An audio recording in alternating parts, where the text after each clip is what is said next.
జై శ్రీరామ్ రాజారాం, జై శ్రీరామ్ రాజారాం, రామ లక్ష్మణ్ జానకి జై బోలో హనుమాన్కి అన్నట్టు ఇప్పుడు మనం అయోధ్యకు పోదాం పాండ్రి. అయోధ్యకు రాముల వారిని దర్శనం చేసుకుందాం. కానీ ఇక అంతకంటే ముందు రాముల వారి పట్నంలో కొందరు దివానగాళ్ళు చేసిన దేడిది మాకు పని కూడా చూడాలి. ఎవలబ్బా దివానగాళ్ళు, ఏ పాటోళ్ళు అని మరీ ఎక్కువ ఆలోచించకుర్రి. అసలేమైందో చూడుర్రి మీరే పురాగా. ఇగో ఇదే రాములవారి అయోధ్య పట్నం. అయితే రాములవారి గుడి కాడ ఈ లైట్లు ఉంటాయి కదా, చీకటైతే జిగేలు మళ్ళీ వెలుగుతుంటాయి. కానీ ఇప్పుడు ఆ లైట్ బుగ్గలు లేవు, దొంగలు ఎత్తుకపోయిరట. నిజమంటే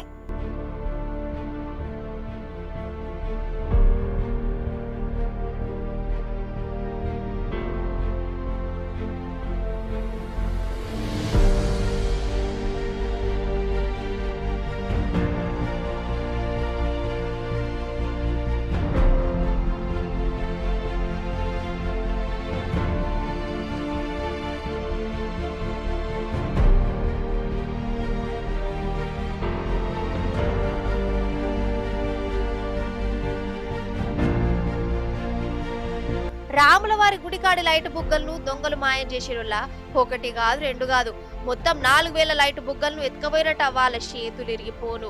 ఆ బుగ్గల ఖరీదు దగ్గర 50 లక్షలు దాకుంటదోళ్ళ. అసలు ఆ దొంగలు కొంచెమన్నా భయం భక్తి ఇసోటి ఉన్నాయా? రాములవారి కోసం పెట్టిన లైట్ బుగ్గలను ఎత్తుకపోవడేంది? అయితే ఈ దొంగల చోరకాల కంటే కూడా ఆడ కావలు కాసిన సెక్యూరిటీల పనితనం దాల్చుకుంటా అంటేనే అక్కడి జనాలకు, ఆఫీసర్లకు, లీడర్లకు గజ్జుమంటుంది. అయోధ్య అంటే ఎంత బందోబస్తు ఉంటది ఏంది కథ? చీమ చిడుక్కుమన్నా కుయ్యి కుయ్యి అని హారని మోగి పోలీసులకు అప్పటికప్పుడు ఎరకైతుంది. మరి అసోంటిది ఉర్రంగా 1500 లైట్ బుగ్గలను మాయమైతుంటే ఈ పోలీసులు, సెక్యూరిటీలు, పెద్ద ఆఫీసర్లు ఏం చేస్తురు కావచ్చు. మరి వాళ్ళకంట వల్లేదా, లేకుంటే రాముల వారే మహిమ చూపించి బుగ్గలను మాయం చేసిండని అనుకున్నారా?